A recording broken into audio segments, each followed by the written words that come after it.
somehow right. That's all time. That's all time. Derek Jeter is top 3 shortstop.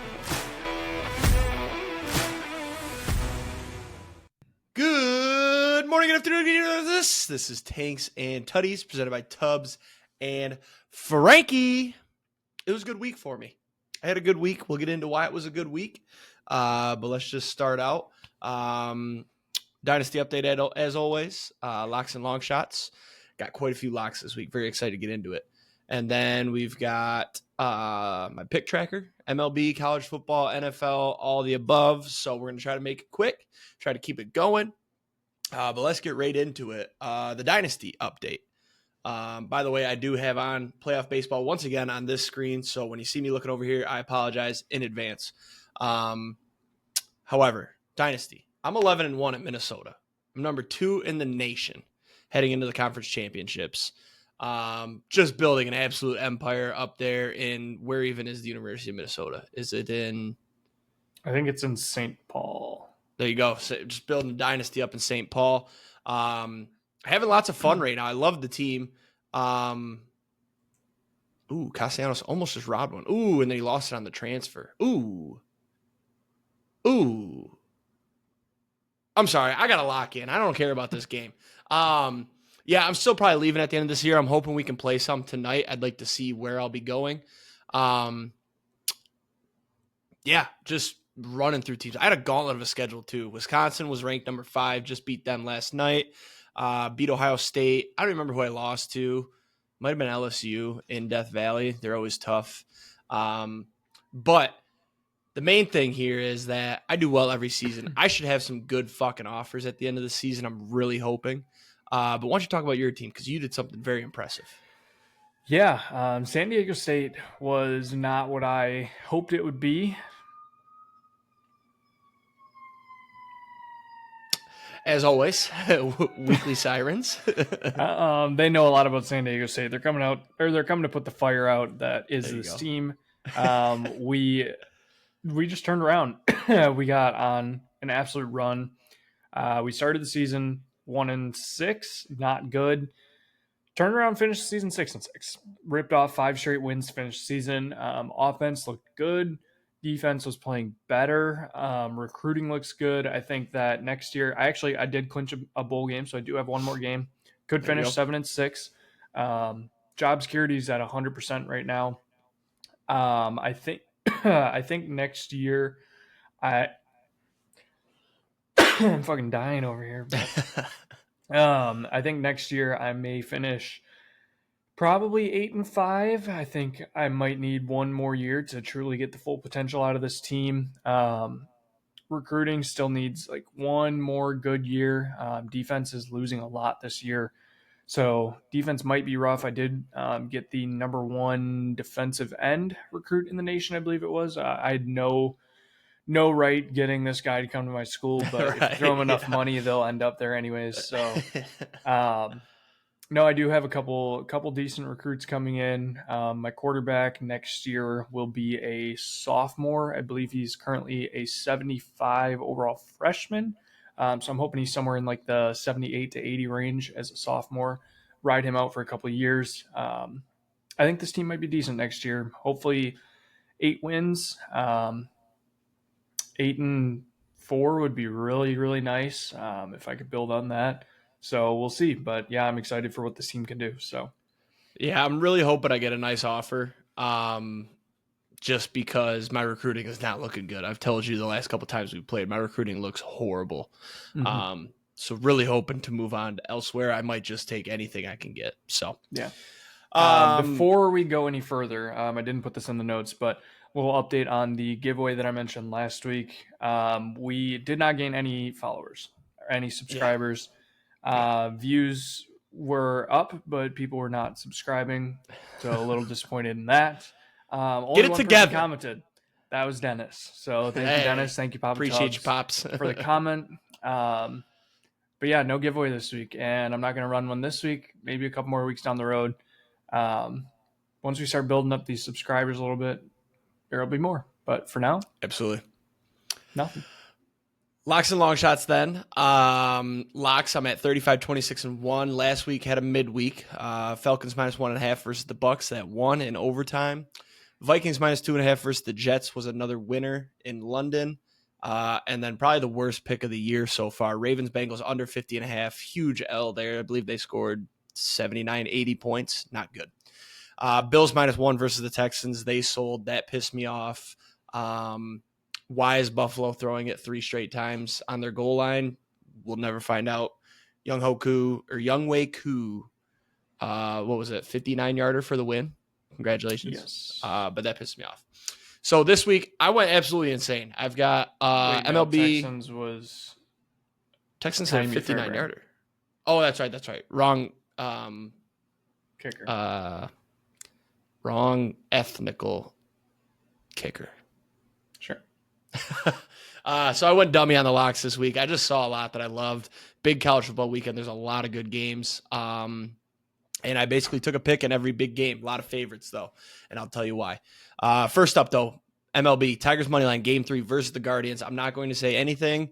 Minus 108 at home. Don't even know who's pitching. I'll get into it later. There's reasons I'm taking this. Obviously, it's the hometown team. We're not even really playing well necessarily. I mean, game 1, I'm not going to get into it because we're going to talk about it. But Tigers Moneyline. Penn State minus 5 at USC. I've seen enough from USC. They're fraudulent. They lost to Michigan and Minnesota now. I know Minnesota. They're not very good. They're only good because of me. Texas minus 14.5 versus Oklahoma. Texas off the bye. I believe Ewers is ready. I think they win this game by 20-21. It'll be a blowout. And then Oregon plus 3 versus Ohio State. I think Ohio State's frauds as well. It's in Oregon. They got to travel. Teams have not looked good going to Oregon just yet, and Oregon looks to be humming. They had a little bit of a scare, in quotes, last week versus MSU. So hopefully they come out firing and they just win that game outright.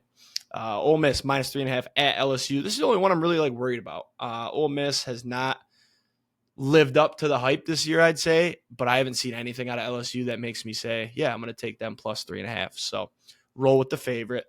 And then over to the NFL, I got 2 picks here. Ravens minus 6.5 versus the Commanders. I think it went up to 7. Come on. I'm rolling. Sorry, I didn't know I had my sound on. Ravens minus 6.5 versus the Commies. The Commanders have looked very good. It's time for them to take a step back. The Ravens are absolutely humming. They're a Super Bowl contender. The Commanders aren't. Ravens minus 6.5 at home as well. And then Bucks minus 2.5 at the Saints. I don't know if I'm going to count this one. But I saw this line and I said, I don't think Derek Carr is going to play. And now they're talking Spencer Rattler. So give me the Bucks minus 2.5. I think they're going to end up 4.5, 5, but I'm still counting 2.5. I don't care. I think they win by 14 it now anyways. If you can. Yep, go snag it. And then long shots then. Split it 1-1 to go to 12, 39, and 2. Still open. Scuba Cy Young plus 1,600. Enough said. Terrion Arnold over 2.5 picks. Didn't play last week. Nothing to update there. Last week I did hit the MSU Oregon parlay. MSU plus 24, under 52.5. That was a W. Purdue money line, probably the worst pick I've ever put out there for a long shot. They lost 52-6. We'll get into that later. This week, just one long shot. Oregon money line versus Ohio State plus 130. Like I said, I think they win outright. I think Ohio State's fraudulent. Who's their quarterback? Will Howard. Will Howard. There you go. I could only think Will Arnett. I'm like, that's an actor. I think Will Howard is fraudulent. I think he's Kyle McCord 2.0. Give me Oregon here. Your locks and long shots. Go ahead. My locks. I am 47, 32, and 1. Still have the Packers to make the playoffs open. Not looking terrible. Not looking bad. I don't know. Just mid. Real mid. Yeah. NFC North looks tough. Last week, we had the Packers team total over 27.5. That was almost my personal guarantee of win. Unfortunately, the team total did not hit. Probably should have. Just didn't really need to push the ball down the field anymore at the end of the game. And then we did get the win, so that was good. So loss on the team total. We had Bama minus 23.5. Also, that was a fat L. We'll talk about that emphasis later. on the F. Yeah. This week, we're going Jags Bears under 44.5 in London. I think the travel, you're giving a rookie a game overseas in London. I don't like them to put up points. Bears defense is decent. I think they can hold the Jags. So take the under there. We're also going Texas OU over 49.5, strictly because it's the Red River. Yeah, the Red River rivalry this weekend. So I'm hoping for points. Give me a classic Big 12 game here, even though it's not Big 12 anymore. And then we're gonna go hit parlay for Wednesday in the playoffs. This is weird. I'm mixing it up a little bit. Michael Massey and Bobby Witt each to get a hit parlayed on Wednesday minus 124. Michael Massey is a hit machine. He just keeps ripping off hits, but since he's a lower, not so high profile name, his odds aren't up there with some of the other stars like Bobby Witt. So we'll take Bobby Witt and throw in Michael Massey. Get a nice little parlay there for some juice that we can eat up. And then on the long shots, 23-57-1, not good. Last week we hit Texas Tech money line versus Cal. I believe this was a tight game. I did not look at the final score. It was actually against Arizona. Oh yes, and it was 28-22 final. Yes. Thought I mixed up my teams. Maybe I was right either way. Doesn't matter. We got the win. So, and then we had the Brewers series for minus 1.5 on the wild card. They lost outright. No, they didn't lose outright. It was Mets to 2-1. They did lose the series. They won a game. That was what I'm getting at. Yeah. Anyways, yeah, I hear lose outright. I think they got swept. They didn't get swept. No. This week, mentioned it a little bit earlier. Jags money line plus 110. Let's also throw out the point that the Jags basically own London. Their owner wants to move them there anyways. This is basically a home game for them, so take them at plus 110. I'm going to take the Jets money line at plus 118 against the Bills on Monday night. This is strictly change of scenery with the coaching mixed with Josh Allen potentially concussed. And yeah, I don't really know, but it feels like fluke shit. So I'll throw it out there. And then, God damn, these sirens just don't stop. That's 2 in 12 minutes. I'm very impressed. Yes. And then I have another weird one for a long shot. It's going to be another parlay. We're going to go Texas money line, Tennessee money line, and Boise minus 20.5. I almost called this the Heisman parlay, but Ewer's injured. He's not really in the Heisman running anymore, I would say. Neither is Nico. No, Nico still is. And then Ashton Genty, obviously, in there. Is the Heisman. Yeah, they're running away against every fucking team. Literally running away with the Heisman. Yeah, and they play Hawaii, so that parlay is plus 150. Real quick point about him, because we're not going to talk about him when we talk college football. His average yards per game went down, even though he had 186 yards and 3 touchdowns, and he only played the first half. He's the human first down. If you haven't seen that. His average yards per carry is 10.3. That's just ridiculous. Yeah. It's like every time I didn't watch the game, but every time I check the game cast, it's like Ashton Genty, 50-yard touchdown, 75-yard touchdown, and then he had like a 9-yard his touchdown. Odds to score 1 touchdown this weekend was what, like minus 2,000 or something like that? 4,000. Yeah, and then he scored on his first play a 63-yard touchdown. So I think 3 touchdowns was minus 125. Like, that's ridiculous. Mm-hmm. And he scored 3. Yeah. It's outrageous. I do want to make one more betting note for anybody that follows us on Twitter. I have officially started the 50 days of football. We have football for 56 straight days, starting last Thursday. Mm-hmm. So I am on day 6 today. I will note it has not been going good. Fuck Travis Kelce. Tight ends are dead to me. Travis Kelce might be on the do not bet list for the rest of the year. What'd you have for him to score? Yes, I had his touchdowns last night. But I was all over his receptions. Yeah, the challenge started all right. Last year I finished up like 5 point something units. The max I've gotten to so far is up 0.78 units, and that was on day 3. And then this weekend, Sunday, was day 4. It went horribly. I think I went 2 and 6 on Sunday. And I'm now officially down 4.77 units. So a lot of time. Time to recover. A lot of time. I think I'm going to take Liberty spread tonight. -16. Well, if you're listening tomorrow, make sure you go check what was the score of the Liberty game. Did they win by 16 or did they lose? I think they might lose outright. I'm just kidding. I have no idea. I think I took who are they playing? FIU. Yeah, I took FIU's points just because I used to watch a punter that had a YouTube channel and he played at FIU. So every time I see FIU on the spreadsheet, it's always FIU. And I think they've covered like once. No, they've actually covered. They're 3-1 against the spread. FIU is?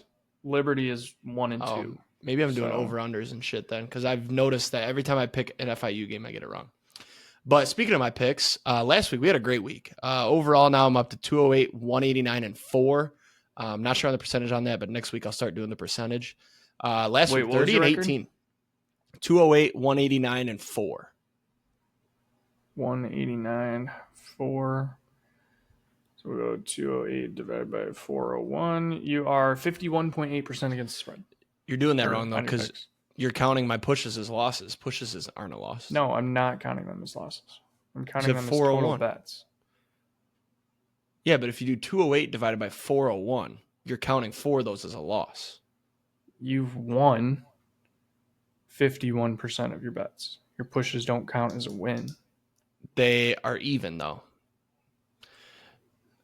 It's higher than 51%. You're doing that wrong. Anyways, yeah, 30 and 18, great week. It's funny too because I had some very bad picks. I'll just rattle those off quick. So Tennessee -14 at Arkansas, they lost outright. Bama -22.5 at Vandy, they lost outright. TCU -16.5 versus Houston, they lost outright. And then Kennesaw State +16.5 versus Jacksonville State. I actually felt good about this one. I've taken Kennesaw State quite a bit. I'm pretty sure they cover all right. They lost by 39. So not a good one there. Honestly, they were only 23 points from covering. It's only 3 touchdowns and 3 touchdowns and the 2-point conversion. No big deal. I did have one really good pick though. A&M -2.5 versus Mizzou. They won by 31, blew them out. I knew Mizzou was fraudulent. I don't know how they're ranked so high.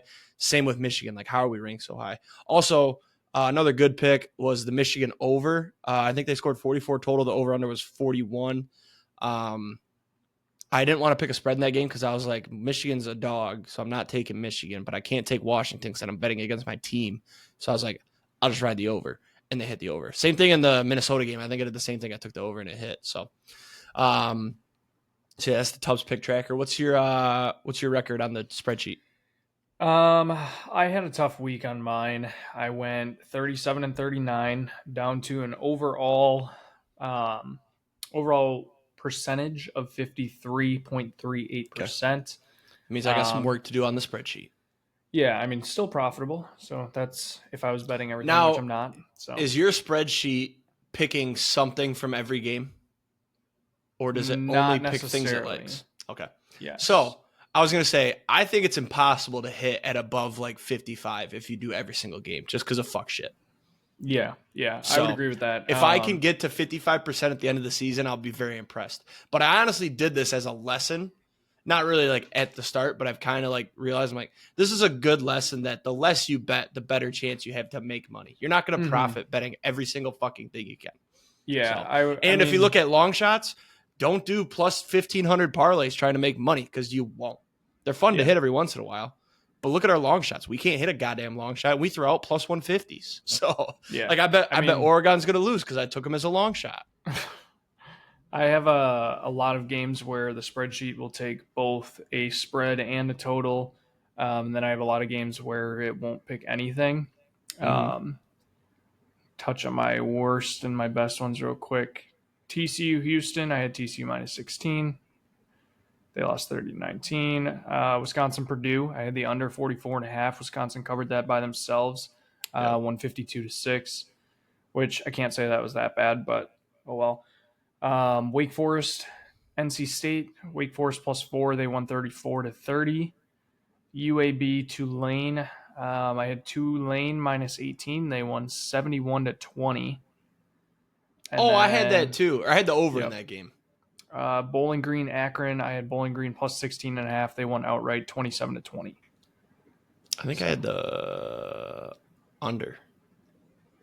I probably could have picked a lot more bad ones this week because I'm pretty sure I had Tennessee, I had Bama, I think I had Miami, and I had USC. Miami, we're not going to talk about it, but some bad ones. They keep winning on some fuck shit, some questionable calls. It's like they want them back in, and I don't like it. Mm-hmm.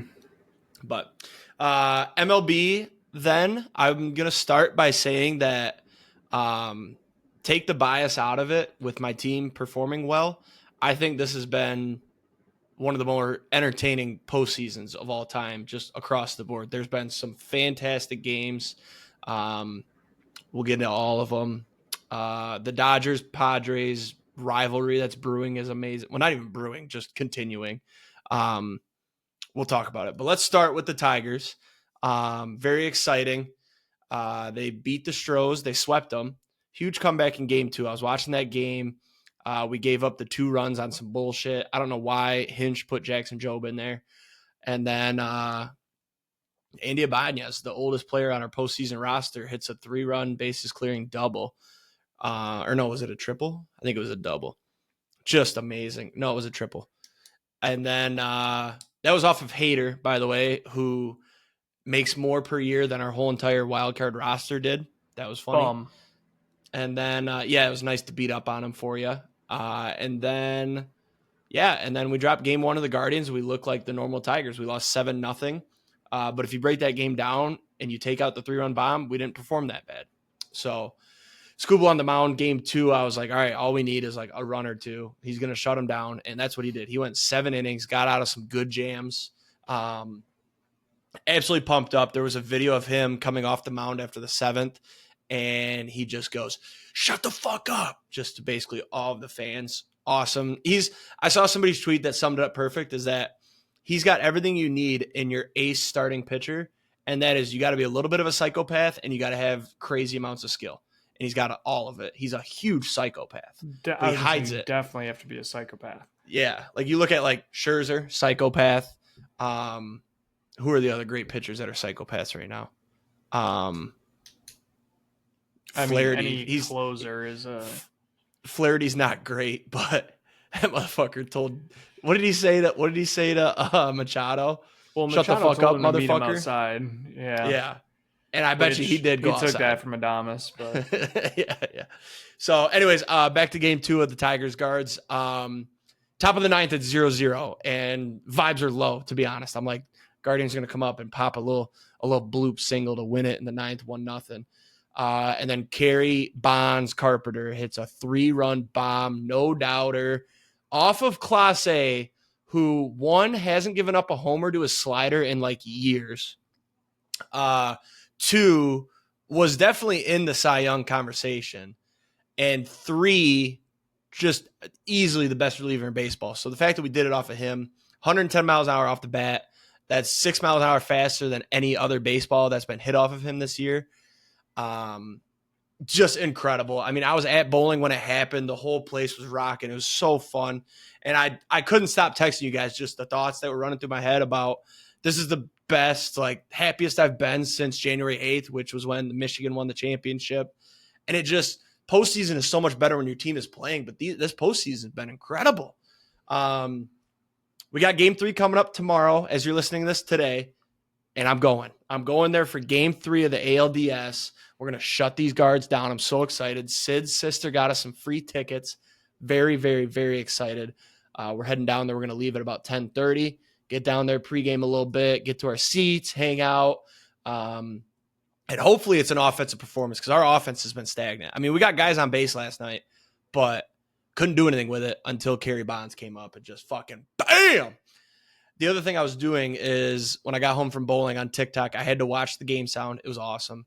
Then I watched the Dan Dickerson call, the Tigers home announcer on radio. That was awesome. Then I had to watch the Guardians home call. Props to the Guardians radio announcer. He was more unbiased than, was it Bob Costas? Did you see that? Yes. That dude needs to be out the booth. So bad.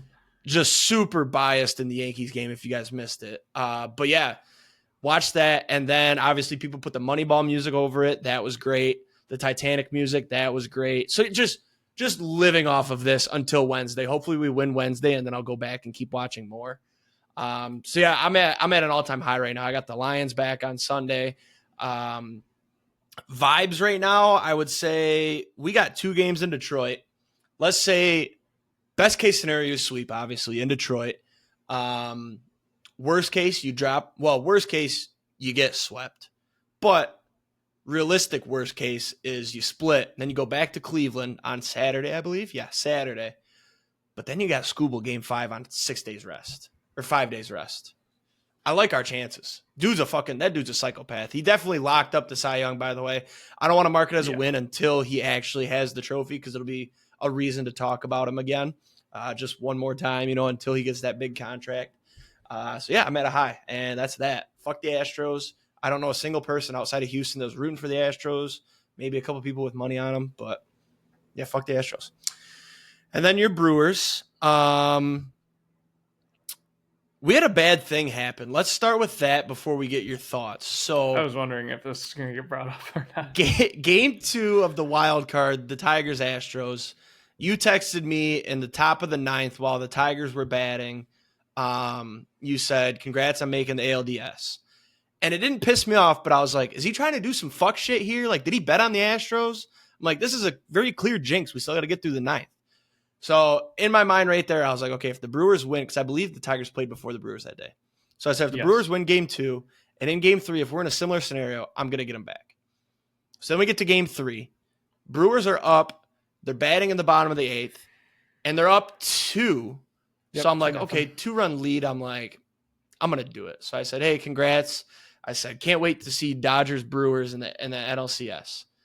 And then what happens? Pete Alonso hits a 3-run bomb, and the Brewers lose and get eliminated. And our podcast, our friendship, was in turmoil.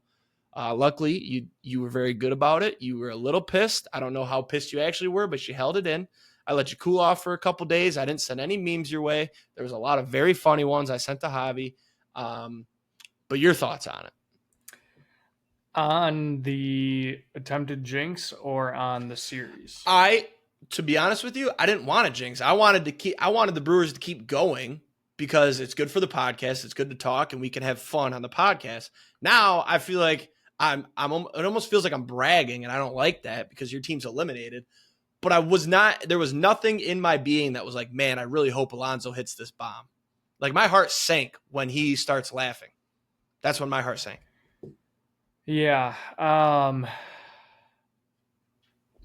Where to start? I'll start with saying that in the moment, I was upset. But I don't think it was as much with you. Because in the moment, I'm going to admit something that I don't want to admit.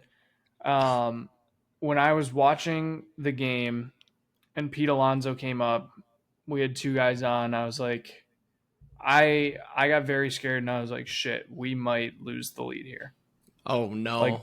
Like the scenario set up perfectly. A guy who is colder than cold, has not hit a home run ever. Like, not Mets ever. Fans have been hasn't hit a home run him in a long time. Yep, the Mets fans have been shitting on him, telling him to get the fuck out. Devin Williams has been great. The Brewers are up and about to win their first playoff series in I don't know how many fucking years. Just all the odds stacked against the Mets. And as soon as it happened, like, I think he hit it, and I saw his reaction, and I instantly just went, oh shit, I hit my mic. I instantly just went hands on top of the head, and then I waited for it to clear the fence and just went head down, jersey over the head, and just sat there for a couple seconds. So that was my confession. But I was definitely upset at first because I said that you could do it, but I asked you to wait until the 9th inning. And granted, you said it in the bottom of the 8th, which that's why I did it. Changed anything?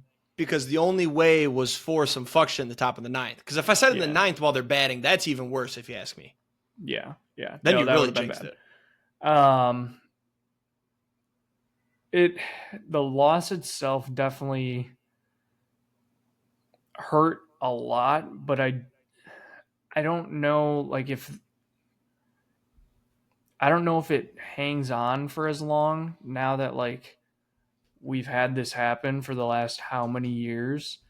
Yeah. And for anybody to say that Brewers fans have zero suffering, that's bullshit, first off. It's the tale of, is it worth it to make the playoffs every year if you know you're going to early bounce? Because Yes. what, the last series you won was the Rockies in what, like 07? No, 2018. No, I thought 2018 you lost in the DS to the Dodgers. No, that's the NLCS. Game 7 of the Oh. NLCS. So you We're beat one the game Rockies. from the You World beat the Series. Rockies in the DS. Yes. Okay, that's what it was. Okay, I thought it looked old. Maybe it was just crummy reception. I don't know. Sorry. Go ahead. 1 sec. Let me send a text real quick. Send a text in the middle of the podcast. Yeah, sorry. Family matters. Fair enough. So, as far as the game itself, I think there were definitely some decisions that were questionable. I think Tobias Myers could have been left out there, but also we've been doing that the entire series, pulling our starters early. And I think that is probably the biggest thing that we need to change for the playoffs, because I look at all the other teams that are out there right now. Not a single one of them is pulling their pitchers after 5 innings if they're still low on pitch count and everything. So that's a little frustrating. When it came to the bullpen usage, I had no issues with it. Bringing in Freddie in the 8th was fine. For those people that want to say we should have left Freddie in for the 9th, I look at it this way. If you leave Freddie in for the 9th and he gives up runs, everyone's going to come for your head saying that you should have used your all-star closer. Exactly. If you don't use your all-star closer, or if you use your all-star closer and he gives up runs, then it's hindsight 2020, but there's no reason you don't bring in your all-star closer who has given up 2 home runs all year in that situation, especially when he's mostly fresh. When it comes to Devin Williams, the loss is on him, but it's not like we should trade him and get rid of him instantly. I think he's still fine. Like, he's still a great closer. I don't necessarily want to see him leave. I think he made a bad decision on throwing a changeup 3-1 to Pete Alonso. You don't try and get fancy with it 3-1 and an extremely hitters count to an extreme power hitter who excels on changeups. And I think maybe if Wilson Contreras was catching, we might walk him and get Iglesias up with a bases loaded, 4-7 anywhere Iglesias and have 1 been out. killing you guys, though. But I would rather get beat on a gapper double than a 3-1 home run. Yeah. Like, I would rather them have to work for it. Yeah. And the home run just wasn't that. So, I don't know. I was more excited than I've ever been when Jake Bauers and Sal Frelick went back to back. That was awesome. Fucking awesome. I was insanely excited. And Paige was busy studying and wasn't watching the game with me. So I was like all loud and stuff. And then she was like, "What are those cheers for?" And I was like, "We just went up 2-0. Mm-hmm. And then she came in the room in the 8th inning, I think. Oh, no. So she might be the jinx. She I watched the whole game. So this one's not on me anymore. She did anymore. already mention that. I don't feel bad anymore. And she said, how are they doing? How are you feeling? And I said, I'm very excited right now. Mm-hmm. And I talked all the night before about how we were a different team after we got that win. It was a different team. We're going to break this curse that we've had going on. Nope. Back to the same old, same old. So, hey, come back next year stronger. Remember at the beginning of the year, everybody thought they were going to miss the playoffs because they were bad. Dude, next year, I'm actually very excited for next year. We get Brandon Woodruff back. Robert Gosser's going to come back eventually. So our rotation is going to be Woodruff, Freddie, probably Colin Ray, which that's fine. He's been okay.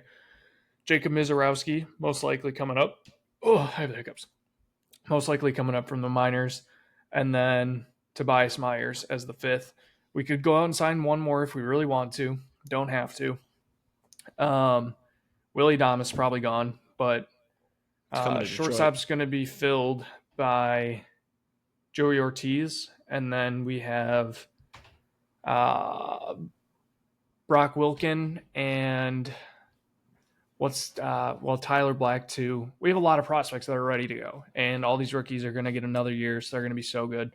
Jackson Chourio is fucking awesome. He might be in the MVP candidate next year. So I'm very excited. I wish I wasn't talking off season and next season already, but that's baseball. So, yep. The other wild card series were mid, I'd say. Padres swept the Braves. Kind of everybody saw that coming. And then the Royals-Orioles, in my opinion, was the most boring series. The Orioles scored 1 run in both games at home. They're also very cursed, but they're cursed. So yeah, now we got Royals-Yankees, Tigers-Guardians, and then over in the NL, you've got Dodgers-Padres and Mets and Phillies. Every series was tied up 1-1 going into game 3. So it'll be interesting to see what happens. We'll update the NLDS next week. And then, we'll just keep updating from there until the Tigers win the fucking World Series. So I will say there's 2, maybe 3 really bad World Series matchup scenarios right now. And I think for me, it would Let me guess the worst. Okay. So are we saying worst based off your fandom or worst based off of ratings / the teams playing in it? There's multiple different scenarios. Okay. So I'm going to say one of them. Don't tell me if I'm wrong or correct until I'm done. I'm going to say one of them is Mets and Tigers, and then I'm going to say the other is Mets and Yankees. No, because that would be good because it's a Subway Series. Mets and Yankees would be cool. Nope. Subway Series. Nope, fuck that. I would say Tigers Mets is probably my worst case scenario at this point.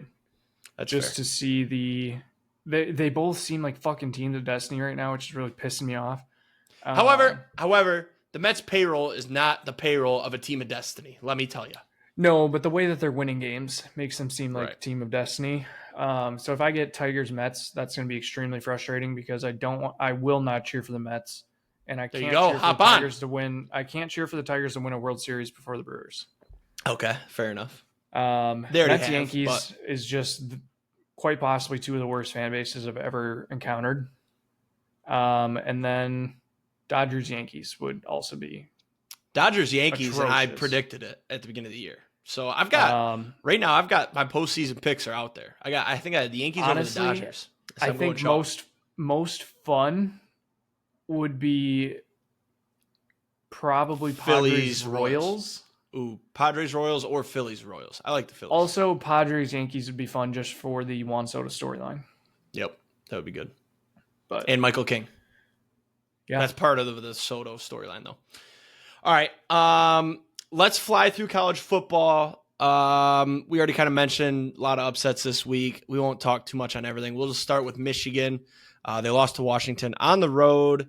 Tuttle came into this game shockingly. It was like announced before the game that he might play, and he looked really good his first 3 drives. He drove us down for a touchdown and a field goal before half, scored a touchdown coming out of half. They were up 17-14, and then it all broke down. Defense looked like shit the whole game. Wink Martindale is a terrible coordinator. I've mentioned it before. I'm not going to spend too much time here. I see Michigan fans on Twitter that are like, oh, we can still win out, blah, blah, blah. And it's like, no, we can't, dude. Like, I get Tuttle he showed flashes, but he's the type of quarterback that gets you to a bowl game that's not 6-6 bowl game. Like I think we go like 8-4. Like, we're not a good team. It's time to give it up. We beat USC, and that's not a big win anymore because they looked like shit against Minnesota. They also didn't look good against Wisconsin. Like, Michigan's still somehow ranked at 24th. I don't know how. It's ridiculous. The Big Ten's very good, too. You got Nebraska. Indiana's good. Rutgers is good. Wisconsin's still fine. Like, it's going to be bad. Penn State, Ohio State, Oregon. I forgot to mention all those teams. Like, it's not good. So, not going to hear a lot from me about Michigan unless something funny happens. Trying to make sure I didn't forget anything. It's not a good look for the whole Connor Stallion storyline, but we can still go back on the fact that he wasn't in 90% of our games last year, and we still won out. So this is just showing how crucial J.J. McCarthy was, even though he didn't throw the ball. It's like, yeah, we ran it a lot last year, but now this year we can only run, and now we're losing games. Yeah, wasn't a fan of that game. Kind of pissed me off. And then Wisconsin. Your Wisconsin, They blew out Purdue 52-6. I don't think Purdue's very good, but to blow them out like that's impressive. They were only 12-point favorites. Yeah, addition by subtraction this week. If you didn't see, Chaz Malusi is. Oh, one sec. It says I'm having unstable connection. He's unstable. Yeah, I mean, after last week's baseball, yeah, I am. But no, Chaz Malusi apparently stepped away to heal from injuries. I think after last year's knee injury, he never fully healed. It was a very gruesome injury, not quite to the level of Nick Chubb, but very similar.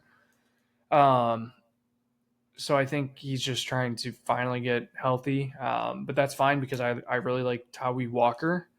And good name. Yeah, he played great this week. We finally air raid is back. It seems like every other week I'm flipping back and forth, but no, air raid is back. Braden Locke looked like the guy this week. Threw for 300 and I think it was I'm pulling it up right now. 359 yards, 3 touchdowns, 20 for 31, fairly efficient. We finally have a receiver that stepped up too. Tretch Kekahuna. Dope name. Another great name. 6 for 134 and 2 touchdowns this week. So it's very good stats. He might be the guy. I'm kind of getting excited again, even though it was Purdue, but I don't know. Does Wisconsin have Nebraska on the schedule? Let's look. Also, is Wisconsin ranked after that win or no? No, we're 3-2. Oh, I think you should rank them because you lost to what? USC and Oregon? We haven't played Oregon yet. Bama. I forgot about Bama. You still got Penn State, Oregon. And that's it, though, actually. Iowa, Nebraska Rutgers this week in Rutgers. Yep. Let's get through these upsets here. We've already kind of mentioned some of the big ones. Vandy over Bama, 40-35. It just felt like every time they needed a big play, they got it. The fans carried the goalpost 3 miles to the river down there. They carried it down Broadway. Awesome to see. Always love a good upset, especially number one. And especially after Saban said every SEC stadium's hard to play in except for Vandy, and then they go in there and lost. Great. Vandy's just trying to be Tennessee. What was I going to say? Speaking of Tennessee, they lost to Arkansas 19-14. Didn't watch a lick of this game, so I can't say anything. Apparently you think it's because they lost a bunch of starters, but yes, it was Tennessee because they lost a bunch of starters. They might just be back to kind of that middle-tier SEC that can't beat the other middle-tier SEC teams. I don't know. No. I think they might have jumped the gun ranking them 4. Maybe a personal opinion. We'll see. No. Considering we only dropped from 4 to 8 this week, I'm not that concerned. You only dropped from 4 to 8 because there was a bunch of other teams that lost. 10 and 9 lost in front of them. That's why. Mizzou dropped fucking 20 spots. That's because people found out Mizzou's fraudulent. Well, no. Tennessee lost Dante Thornton, their number 1 receiver, early in the game, and then they lost, I think it was Brew McCoy, who's like their number 2, number 3 receiver, but both were like fairly big guys. And then I think they lost a couple guys on defense as well. I think the worst part about this game, I didn't watch much of it until the end.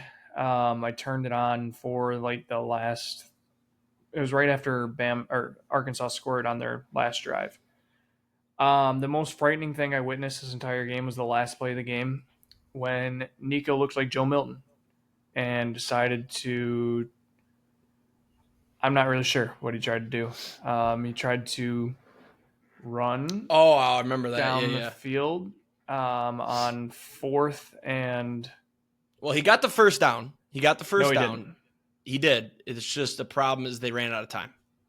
Yeah, well, the time was expired by the time he took off for the first down, and that was the most confusing. And I was like, as soon as he took off, I was like, "What the fuck are you doing?" Yeah, and then I saw he's a sophomore though, so you comparison. get to use no, he's a freshman, isn't he? Yeah, redshirt freshman. Yeah, so you get to use the excuse he's young, so he's fine. I saw the side-by-side comparison of Nico and Joe Milton when they both did the same play, and I was like, no. Not good. The thing I was going to say about these is that did you know when a team storms the field after a win, the NCAA can make them pay the team they just beat for storming the field. So Vandy was a first-time offender. They had to pay Bama $100,000, and then Arkansas, it was like their third or fourth offense, so they had to pay Tennessee $250,000. It's insane. I didn't know that was a thing. I think it's stupid, especially when it's like two somewhat decent teams like Tennessee and Arkansas. Right? Yeah. Like Arkansas can be good. So yeah, like, Arkansas's got to act like they've been there. Couple of years, yeah. So Arkansas's got to act like they've been there. They're SEC, but Vandy, that's absolutely do it every single time. If Vandy, you're my we'll never see that again. Maybe I'll go to Vandy. Here we go. That's what I'm going to do. Hopefully, I get an offer from Vandy. I'll go there immediately. Head coach. It's got to be head coach though. I'm not going to take a coordinator job there. Yeah. The other upset, there was obviously some other rank upsets with A&M over Mizzou, but A&M was favored. So that's not an upset in my eyes. But Minnesota beat USC 24-17. Just kind of showed that USC ain't really all that. But that's that for college football, right? You ready to do some NFL? I think so. Very good. Let me pull up the scoreboard here. We're just going to kind of, I guess we'll fly through some of these. Just kind of hop in if you got any points. I wasn't fully in it on football this week. I think because my team wasn't playing, it kind of makes it hard, but we'll spend some time on your Packers if you'd like. But let's just start with Falcons Bucks. Thursday night, I didn't watch. I went to bed early Thursday night. Unfortunately, missed a great game. What was I watching? The Brewers game Thursday night. Yeah. Yep. So Falcons in OT. Kirk Cousins 500 yards, 4 tutties, unreal. Bucks are fine though. I mean, the Falcons are just proving that they're a good team. They almost beat the Chiefs. So, and then over in London, we had the Vikings over the Jets. Rodgers threw 3 picks. We do need to mention this. Robert Saleh was fired this morning. Apparently it was caught him off guard. I read a report that the owner walked into his office while he was working and told him, pack your shit and get out. And then they wouldn't let him talk to the team. So he had to be escorted out by security. I think that's the most fucked up thing. He should be able to go address the team. But I 100% can see Rodgers saying, get him out of here and don't let him talk to me. I saw some pretty nice fan conspiracies that I'm a little bit hoping for. Saleh and LaFleur coached together for a very long time. And Jeff Hafley, our defensive coordinator, who was at Boston College, there's some connection with him and Saleh.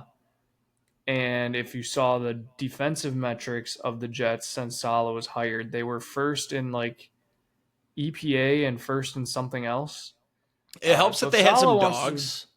If Saleh wants to come be like a defensive assistant or something. See, he won't do that. Brother. I don't think he'll get another head coaching gig. What I was hoping for is he takes the rest of the year off, spends time with the family, whatever. And then I was hoping Aaron Glenn would get a head coaching job, and then our DC position would be open. We'll grab Saleh because he's from Dearborn. That was my hope. Because that dude is a great D coordinator. And I honestly, I think he could have been a good head coach. I think he got fucked that year one, the Jets were trash. Then they got Rodgers, and he got hurt. And then they only gave him 5 games this year, and because Rodgers didn't like him, he's canned. It's bullshit. For people to be like, oh, his record as the Jets coach, yeah, he had fucking Zach Wilson. Right. Like Zach Wilson. And who was the other one? Mike White. Mike White for a game or two when he was cool. Yeah, I feel bad for him. He could pick up a D coordinator gig this year if he wanted. Maybe he'll take a step down and stay with the Jets as a D coordinator. But the Jets are in flames. But like you said on your long shots, a little preview for Paige's picks. I'm taking the Jets. I think they win. It's just some type of bullshit where, Rodgers was right. Da, da, da, da. Bears whooped up on the Panthers 36-10. Caleb Williams coming out game. However, it is the Panthers, so we'll see. I think the Bears are a fraudulent 3-2 if you ask me. Andy Dalton might be back to a pumpkin. He might. Did you see the throw Bryce Young made when he came in? He threw a dot. Also threw some bad throws, but he had that one where I was like, he had the one. I'm telling you, this guy's got some talent. Probably the game of the weekend. Second best game of the weekend. Ravens-Bengals. Ravens 41-38 in overtime. This game was fun. The Bengals had a stranglehold on it the whole game, and then the Ravens charged back at the end, got some big stops, went to overtime. The Bengals got the ball on a fumble from Lamar, and then they were at like the 40 or the 30, And they just ran, super conservative. So Evan McPherson had a 53-yard field goal, and he missed it. So the Ravens, what was it, 1 or 2 plays, Derrick Henry down the field, and then Justin Tucker made the chip shot. It was just... Yeah, it was like a 40-something yard run by Derrick Henry. It's like, I get it. You know, you want to be conservative on the play calls, but... 51 yards, and then... You could have given him another chance. So, and then Lamar also made some outrageous throws in that game. I think the Bengals the one where we were talking and he fumbled it and then ran around. I was like, Lamar, just get rid of it. And then he threw a touchdown. And I said, okay. Yep. Joe Burrow also 5 touchdowns, 390 yards. Just if that dude had a defense, they'd be winning a Super Bowl this year. But their defense, I'm loving this for fantasy because their defense is so bad and they're just gonna have to throw all the time. We need some injuries if we want to somehow, we as a league want to beat you. Your team's ridiculous. Only Dolphins, Patriots, huh? I'm only 2-3. Yeah, you're 2-3 with the most points scored in the league, though. I'm 2-3 with, I think, the least scored. Dolphins, Patriots, stinker of the week. I have nothing to say here. 15-10, the Dolphins won. You got anything? I got nothing. Devon Achane, injured. Yep, shocker. Called that one. Come on, Mostert. Bye week, though. Commanders, Browns, 34-13. Commanders, Browns are a dumpster fire. Nothing to say there. Terry McLaurin, a couple nice catches. Browns, just please start Jameis Winston. Yeah, just cut Watson. Just eat the contract. Jags and Colts. This was probably the third best game of the week. This thing was Jags pretty much had a hold on it. Tank Bigsby, a couple huge carries. If the Jags would acknowledge, hey, we got 2 pretty good running backs. If we split time to keep both fresh, similar to what the Lions do, they'd be great. You got, and there's probably some sort of sweet nicknames there you could do. Travis the Tank. I don't know. The problem is, like, who were we talking about last week with this? ETN is the receiving back like Gibbs. Tank is the rushing back like Montgomery, but they need it to be the other way around. Right. Yeah. It's the same as Breece Hall and Braylon. That's what it was. Yeah. Braylon. What the fuck is his name? Braylon Allen. There you go. It's the same thing there. Yeah. Texans Bills. This game was also good. There was a lot of good games. The Bills, though, I mentioned it earlier. What were they doing? They had the ball at their own 2 or 3 or 5, and they threw it 3 straight times, punted. Texans got a decent return, and then Fairbairn kicks a 59-yarder for the win. Just absolutely nasty kick, too. Horrible play calls. Yeah, I missed the kick. I think I was getting laundry, but you said it went left, and it looked like it was left, and it hooked back right? Hooked all the way back, yep. Maybe that's what you got to do to get some power behind it. You got to throw a little curve on it, to play a little baby fade. They say that rolls out the most. Maybe. And then the 4:00 slate was a little bit let down. Raiders, Broncos won. The Raiders dumpster fire until they get rid of Adams. I saw they want to get rid of him sooner rather than later, but they're trying not to eat any of his contract. I think we might see him going to the Jets this week or the Ravens. Did you see, though, he said he doesn't want to go to a cold team, but he did say that the Jets would be an exception. But he said he wants to stay warm. So that's why I don't know why people are saying the Ravens. I know they could use them, and they like to get those guys, but everybody's talking about the Steelers, the Ravens, the Jets.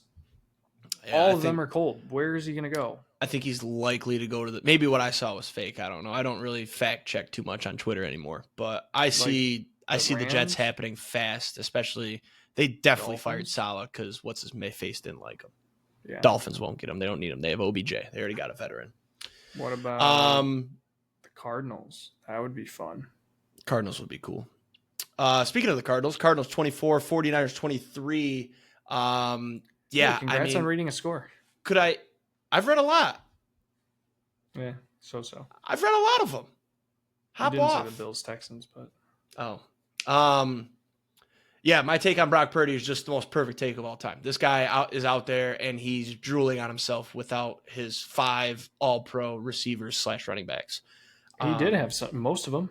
He had Ayuk and Debo, but I think Debo's banged up. He looks slow. Kittle's good, but yeah, not a good game for Brock Purdy. I mean, 19 for 35, 244 and a touchdown. I will say they would have won this game if Moody didn't get hurt. Yes. Moody was out. They didn't have a kicker. So they had a couple chances to kick some 40-yarders, but they had to go for it. The one most specific one, it was on the 5th, or they were on the 40. So it would have been like a 55-yarder, I think.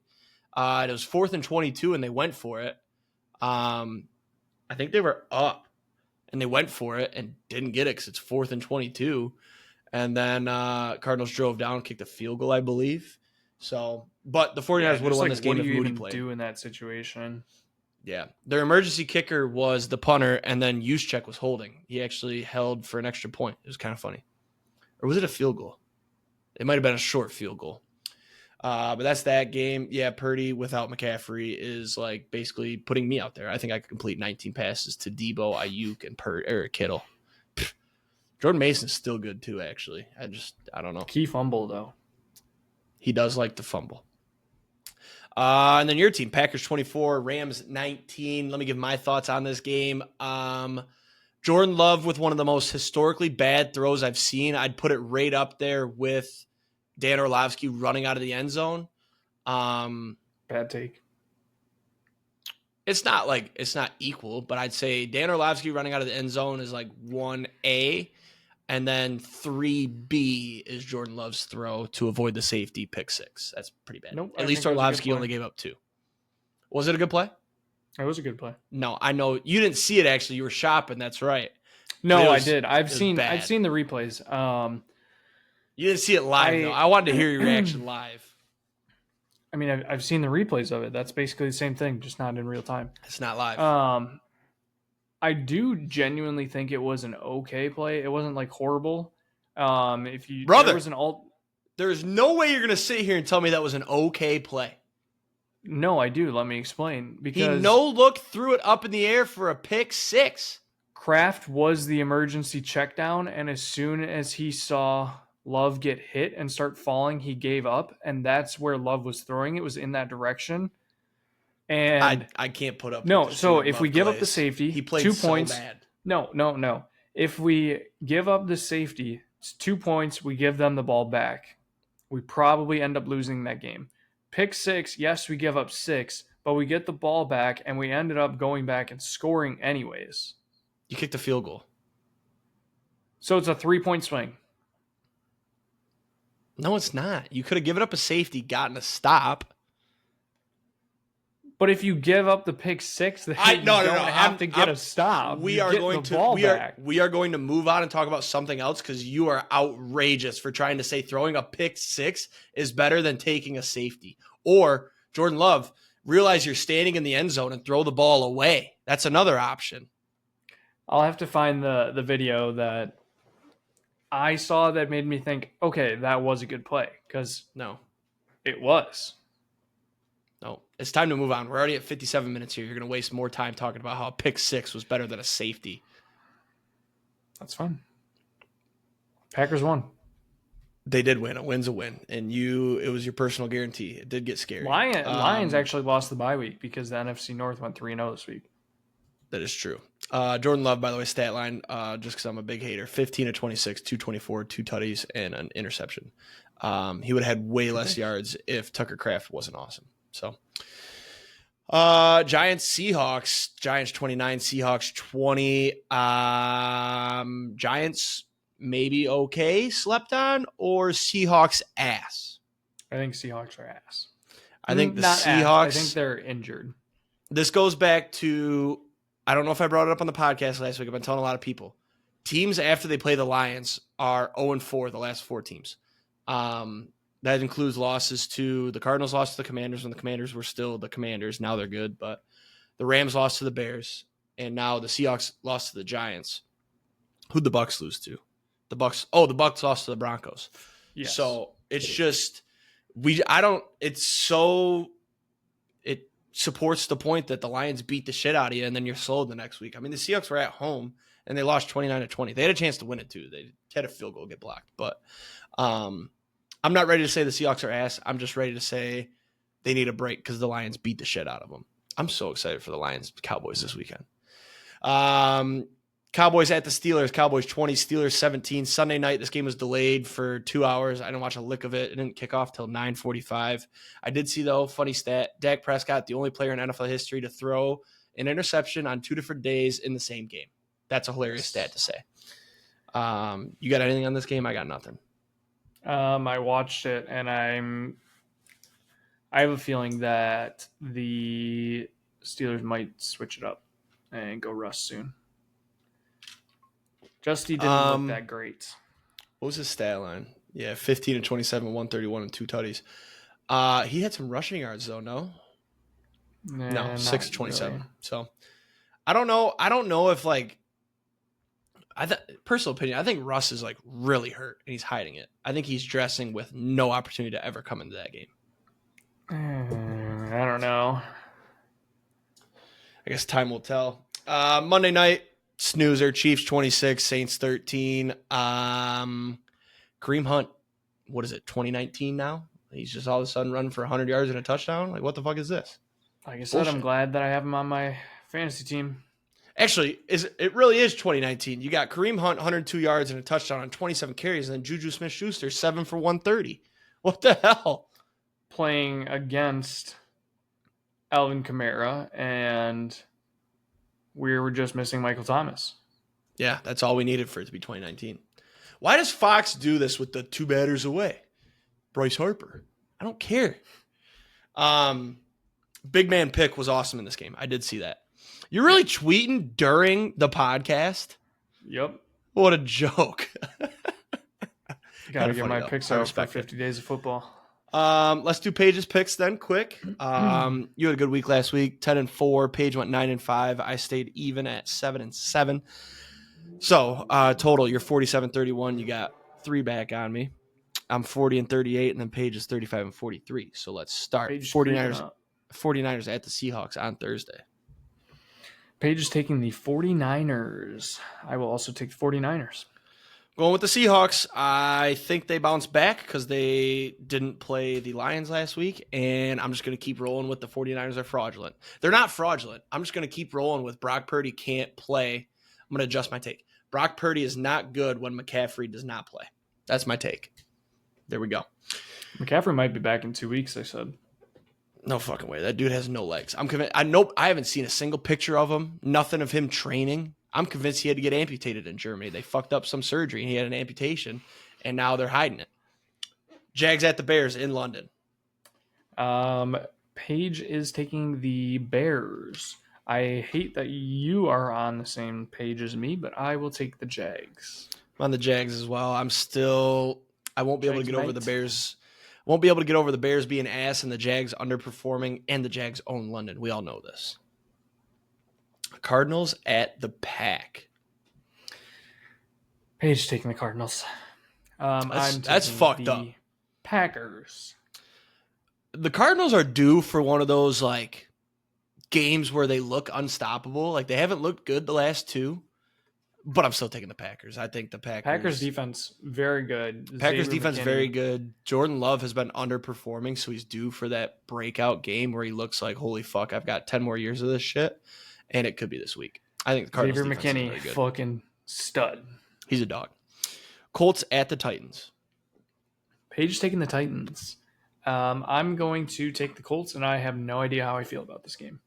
Taking the Colts just because Joe Flacco apparently can run, and he's not out of any game. We watched that game on Sunday. He had a 15-yard run. They cut it back. They were winning at one point. Joe Flacco can win any game, and I think they might as well just sit Anthony Richardson the rest of the year. Give me the Colts. Texans at the Patriots. Paige is taking the Texans. I'm going to take the Texans as well. There's a small part of me that wanted the Patriots when I saw Drake May starting, but I'm still taking the Texans. Is that official? Official. He's starting. So, still on the Texans, though. The Patriots is bad. I do hope with Drake May. I hope with Drake May the offense becomes more dynamic and Ramondre Stevenson can get some fucking points because I need fantasy to get going here. I'm 2-0 in the last 2. 2-0 in the last 2. Bucks at the Saints. Don't let me get hot now. Paige is taking the Bucks. I will take the Bucks. Taking the Bucks as well. It was announced Derek Carr probably not playing. It's my lock. Give me the Bucks all day. I almost just switched to the Saints because I forgot that Derek Carr wasn't playing. Mm-hmm. We got a lot of agreement this week, looks like. Oh, we got a couple. Oh, okay. Sorry, I'm looking at it. Browns at the Eagles. Paige is taking the Eagles. I will take the Eagles. I'm taking the Eagles. I will not take the Browns until Deshaun is benched. Hot take: if the Eagles lose this game, Sirianni gets fired. Hopefully. Coming off a bye, if they lose to the Browns coming off a bye, they might fire Sirianni. If they don't fire him, he'll be killed by the fans. So yeah. Especially since they are now healthy. I think Devontae Smith should play. AJ Brown should play. Coming off a bye, yeah, that's a must win for Sirianni to keep his job and not die. Commanders at the Ravens. Game of the week. This one? Yeah. No, my game of the week is the chalk pick. Okay. Secondary game of the week. Yeah. 1B, not 1C. Yeah. Paige is taking the Commanders. I will take the Ravens, but I hate this spread. I hate this spread. It's like you said with the Patriots earlier, those 6-7 point spreads, those dogs have been barking. So I'm still taking the Ravens, though. They look very good. It's my lock, but I hate it. Because the Commanders are fun, too. I just can't take them. Chargers at the Broncos. Paige is taking the Chargers. I am on the Broncos train for right now. I'll take the Broncos. I was 50-50 on this one because the Broncos defense is very good. But I don't trust Bo Nix yet. Give me the Chargers. Steelers at the Raiders. Paige is taking the Raiders, and I might finally get it. I'm taking the Steelers. Russ prove it game. 1 week you're going to be right. Week 6. You know? 1 week you're going to be right. I'm taking the Steelers as well. I think the Raiders are just a dumpster fire. I did like Max Crosby chirping Bo Nix down 14 points, though. That was very funny. Be louder. They don't understand. Yeah, that's good. Game of the week, Lions at the Cowboys. Redemption. Nah. It's an okay game. Paige says, Cowboys. That's wrong. I'll take the Lions. I'm on the Lions as well. This is a big-time revenge game for last year's fuckery with the refs, and the Cowboys haven't looked good. Coming off a bye, I love it. Love this spot. Falcons at the Panthers. Paige is taking the Falcons. I will also take the Falcons. Once Bryce Young is announced starting again, I'm taking the Panthers as a revenge game, but he's not. Give me the Falcons. Bengals at the... Hopefully that doesn't line up with when they play the Lions. I believe they do play the Lions again this year. Bengals at the Giants, Sunday night. Paige is taking the Giants. Frisky pick. I will take the Bengals. She's got a lot of those picks this week of like, what is she thinking? And it's either going to be great for her or bad. But I'm taking the Bengals as well. Give me some chalk. And then Bills at the Jets Monday night. Paige is taking the Bills. I will take the Jets. Taking the Jets as well. Let's get weird. It's like we said, it's your long shot. It's weird. Saleh got fired. Maybe Rodgers can do whatever he wants now. I think the Jets somehow win this. And maybe who's Josh their Allen, interim coach? Their D coordinator. I forget his name. But apparently he's universally loved in the locker room. Not Nathaniel Hackett is the key. Survivor Paige got eliminated, so you officially won. Are we just going to have you run it out until you lose? Sure. She lost with the Colts, by the way. Yep, lost with the Colts. That's right. That was a bad pick. One. I want to say if I had to rank the games of the week this week, I would put Commanders Ravens 1, Jets Bills 2, Bengals Giants 3,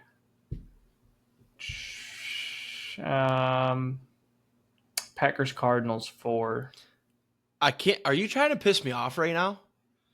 There's no way Texans, you don't think Patriots Lions Cowboys 5 with Drake May, and then probably Lions Cowboys 6.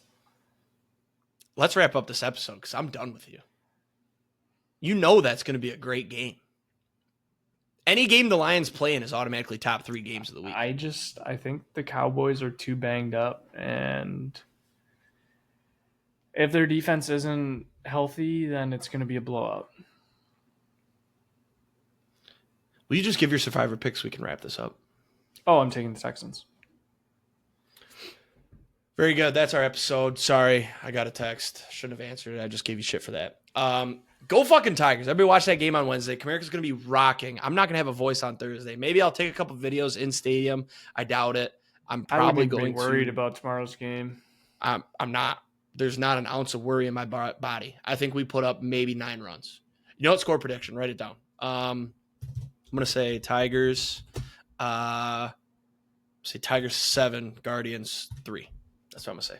High Personal score. guarantee? Take the over. No. Personal guarantee that they do win, though. I think I did guarantee a win. That was what I meant. A win, not that score. Personal guarantee a series win. No. Nope. I won't do that. If it gets I can't do that. I can't do that. You guys are fine. I'll do it for you. If the Tigers win game 3, I personally guarantee we will win the series. We're not losing 2 back-to-back with Scooble in game 5. I guarantee it. Because who are they going to pitch? Matthew Boyd? We're going to hit him this time. There you go. Personally guarantee. Wednesday. Fuck, you're going to put this on TikTok. Here, I'll give you a nice clip. Personally guarantee if the Tigers win Wednesday, game 3, they will win the series because Scooble will be there game 5 if we somehow lost game 4. Tigers in the ALCS. Give me the Royals. I want an AL Central ALCS. Winner goes to the series. And then I got the Tigers over the Padres. Let's get it done. We'll see you guys next week. Have a great weekend. Let's hit some tanks, endorse some Tuddies. See ya. Peace.